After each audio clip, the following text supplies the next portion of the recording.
മനുഷ്യന്റെ സർവകാല റെക്കോർഡുകൾ ഓരോന്നായി ഒരു യന്ത്ര മനുഷ്യൻ തകർത്തെറിഞ്ഞാൽ എങ്ങനെയിരിക്കും? സയൻസ് ഫിക്ഷൻ സിനിമകളിൽ മാത്രം കണ്ടിട്ടുള്ള ആ കാഴ്ച ഇപ്പോൾ യാഥാർത്ഥ്യമായിരിക്കുകയാണ്. ഉസൈൻ ബോൾട്ടിന്റെ 100 മീറ്റർ സ്പ്രിന്റിലെ ലോക റെക്കോർഡ് തകർത്ത് ചൈനയിലെ ഹ്യൂമനോയിഡ് റോബോട്ട് ഒളിമ്പിക്സിൽ പുതിയ ചരിത്രം കുറിച്ചിരിക്കുന്നു. 2009 ബെർലിനിൽ ഉസൈൻ ബോൾട്ട് കുറിച്ച 9.58 സെക്കൻഡ് എന്ന ലോക റെക്കോർഡ് അടിയറവ് പറഞ്ഞത് ചൈനയിലെ ടിയാൻഗോങ് അൾട്ര എന്ന റോബോട്ടിന് മുന്നിലാണ്. ബെയ്ജിംഗിലെ നാഷണൽ സ്പീഡ് സ്കേറ്റിംഗ് ഓവലിൽ നടന്ന 100 മീറ്റർ ഹീറ്റ്സിൽ വെറും 9.39 സെക്കൻഡിൽ ടിയാൻഗോങ് ഫിനിഷിംഗ് ലൈൻ തൊട്ടു. ഇതോടൊപ്പം മത്സരിച്ച ഓണറിന്റെ ലൈറ്റ്നിങ് എന്ന മറ്റൊരു റോബോട്ടും 9.47 സെക്കൻഡിൽ ഓടിയെത്തി ബോൾട്ടിന്റെ റെക്കോർഡ് മറികടന്നു. പക്ഷേ രസകരമായ ഒരു കാര്യം എന്തെന്ന് വെച്ചാൽ, ഫിനിഷിംഗ് ലൈൻ കഴിഞ്ഞതും ബ്രേക്ക് ഇടാൻ കഴിയാതെ 2 റോബോട്ടുകളും അവിടെ സ്ഥാപിച്ചിരുന്ന മാറ്റ് കുഷ്യനിലേക്ക് ഇടിച്ചു കയറി വീണു. ലൈറ്റ്നിങ് എന്ന റോബോട്ടിനെ സ്ട്രെച്ചറിലാണ് ട്രാക്കിന് പുറത്തേക്ക് കൊണ്ടുപോയത്. എന്താണ് ഈ world humanoid robot games? China സംഘടിപ്പിക്കുന്ന ഈ റോബോട്ട് ഒളിമ്പിക്സിൽ 16 രാജ്യങ്ങളിൽ നിന്നായി 666 ടീമുകളും 2000-ലധികം റോബോട്ടുകളുമാണ് പങ്കെടുക്കുന്നത്. കഴിഞ്ഞ വർഷത്തെ ആദ്യ പതിപ്പിൽ ടിയാൻഗോങ് അൾട്ര 100 മീറ്റർ പൂർത്തിയാക്കാൻ 21.5 സെക്കൻഡ് എടുത്തിരുന്നു.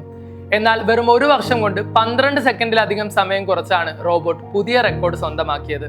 ആർട്ടിഫിഷ്യൽ ഇന്റലിജൻസും ഹാർഡ്വെയറും എത്ര വേഗത്തിലാണ് വളരുന്നത് എന്നതിന്റെ തെളിവാണിത്. സ്പ്രിന്റിൽ മാത്രമല്ല റെക്കോർഡുകൾ, ഹൈ ജമ്പിലും റോബോട്ടുകൾ മനുഷ്യരെ മറികടന്നു.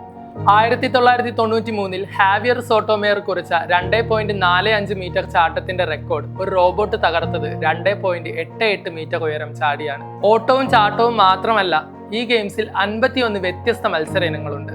Football, table tennis, weight lifting എന്നിവയ്ക്ക് പുറമെ ചൈനീസ് പരമ്പരാഗത ആയോധന കലയായ തായ്ചി, കേബിളുകൾ ഘടിപ്പിക്കുക, ഫാക്ടറി സാമഗ്രികൾ മാറ്റുക തുടങ്ങിയ വ്യവസായ സംബന്ധമായ ജോലികൾ വരെ റോബോട്ടുകൾ ചെയ്യുന്നുണ്ട്. എന്നാൽ ഈ ഒളിമ്പിക്സിൽ എല്ലാം പെർഫെക്റ്റ് ആയിരുന്നു എന്ന് കരുതരുത്. സ്ക്രീനിൽ കാണാൻ നല്ല മാസ് ആയിരുന്നെങ്കിലും സംഭവബഹുലമായ ഒരുപാട് റോബോട്ടിക് ബ്ലൂപ്പേഴ്സും ട്രാക്കിൽ നടന്നു. ഉദാഹരണത്തിന്, ഫുട്ബോൾ മത്സരത്തിനിടെ പന്ത് എവിടെയാണെന്ന് തിരിച്ചറിയാതെ സ്വന്തം പോസ്റ്റിലേക്ക് ഗോൾ അടിച്ച റോബോട്ടുകൾ ഉണ്ടായിരുന്നു. ഡാൻസ് മത്സരത്തിനിടെ ബാലൻസ് തെറ്റി തലകുത്തി വീണവരും, റണ്ണിംഗ് റേസിനിടയിൽ സ്വയം റീസ്റ്റാർട്ടായി ട്രാക്കിന് നടുവിൽ നിശ്ചലമായി പോയ റോബോട്ടുകളും കാണികളെ ഒരേ സമയം ചിരിപ്പിക്കുകയും അമ്പരപ്പിക്കുകയും ചെയ്തു. ഇവിടെ നിങ്ങളുടെ മനസ്സിൽ ഒരു സംശയം ഉയർന്നേക്കാം. റോബോട്ടുകളെ ഓടിക്കുന്നതും ചാടിക്കുന്നതും കൊണ്ട് ഭാവിയിൽ എന്താണ് കാര്യമെന്ന്? മനുഷ്യന്റെ ശരീരം ഒരു അത്ഭുതകരമായ മെഷീനാണ്. നമ്മൾ ഓടുമ്പോൾ വീഴാതെ ബാലൻസ് ചെയ്യാനും ദിശ മാറ്റാനും വീഴാൻ പോയാൽ പെട്ടെന്ന് കാലുകൾ മാറ്റി വെക്കാനും നമ്മുടെ മസ്തിഷ്കം മില്ലി സെക്കൻഡുകൾ കൊണ്ട് തീരുമാനമെടുക്കും. ഒരു റോബോട്ടിനെ സംബന്ധിച്ച് ഈ ബാലൻസിങ്ങും വേഗതയും പഠിച്ചെടുക്കുക എന്നത് അങ്ങേയറ്റം സങ്കീർണമാണ്. ഇത്തരം കായിക മത്സരങ്ങളിലൂടെ റോബോട്ടുകളുടെ സെൻസറുകളും ആർട്ടിഫിഷ്യൽ ഇന്റലിജൻസും മെച്ചപ്പെടുത്താൻ ഗവേഷകർക്ക് സാധിക്കുന്നു. നാളെ ദുരന്തമുഖങ്ങളിൽ ആളെ രക്ഷിക്കാനും വീട്ടുജോലികൾ ചെയ്യാനും ഫാക്ടറികളിൽ സഹായിക്കാനും ഈ സാങ്കേതിക വിദ്യ ഉപകരിക്കും. മാനുഷിക ശേഷികളുടെ അതിരുകൾ സാങ്കേതിക വിദ്യ തകർക്കുന്ന ഒരു പുതിയ യുഗത്തിലേക്കാണ് നമ്മൾ നടന്നു കയറുന്നത്. Waytonikah.com, the exclusive Muslim matrimonial site.